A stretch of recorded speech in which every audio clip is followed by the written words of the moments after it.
Chicken mutton. இந்த கடைக்கு போனா பக்கத்துல நிக்காதீங்க, ஏன்னா முட்டை சிக்கன் பீஸ் எல்லாம் பறக்கும். இங்க என்ன ஃபேமஸ் அப்படின்னு கேட்டீங்கன்னா, சுட சுட இவங்க சர்வ் பண்ற லகான் கோழி பிரியாணி, அதுக்கப்புறம் ஸ்பெஷலா அந்த 65 பிரியாணி. மட்டன் பிரியாணி இல்லையான்னு யோசிக்கிறீங்களா? அதுவும் இருக்கு.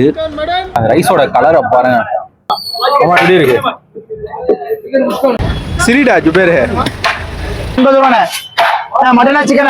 ஃபர்ஸ்ட் இந்த லகான் கோழி பிரியாணி 2 பீஸ் போட்டிருந்தாங்க. ஒன்னு விங்ஸ், அதுக்கப்புறம் இன்னொன்னு லெக் போட்டு கொடுத்திருந்தாங்க. இந்த லெக் பீஸை பாருங்களேன், பார்க்கும் போதே ஆசையா இருக்கும். நான் பேசிக்கா வந்து எனக்கு லெக் பீஸ்னா ரொம்ப பிடிக்குங்க. நான் எங்க போனாலுமே லெக் பீஸ் கேட்டு வாங்குவேன். சாப்பிடும்போது டேஸ்ட்டுமே சூப்பரா இருந்துச்சு. அது லெக் பீஸை கீழே வைக்கவே எனக்கு மனசு இல்லை. அதுக்கப்புறம் ஸ்பெஷலா கொடுக்குற இந்த புதினா சட்னி எக்ஸ்ட்ராவா ஒன்று ஆட் பண்ணி கொடுக்குறாங்க. புதினா சட்னியோட மிக்ஸ் பண்ணி அந்த ரைஸ் சாப்பிடும்போது ஆஹா, லாஸ்டா வெங்காயத்தை ஒரு கடி அற்புதமா இருக்கும். அண்ட் நம்ம வீடியோ சேவ் பண்ணி ஷேர் பண்ணிக்கோங்க. இந்த கடை எங்க இருக்கு அப்படின்னு பாத்தீங்கன்னா, ரிச் ஸ்ட்ரீட்ல இருக்கு. ஒரு ஃபேமஸான கடை, 25 இயர்ஸா ரன் பண்ணிட்டு இருக்காங்க. சாப்பிட்டு முடிச்சிட்டு ராஜஸ்தானி பீடான்னு ஒன்று வச்சிருக்காங்க. அதோட ஃபினிஷ் பண்ணி பாருங்க.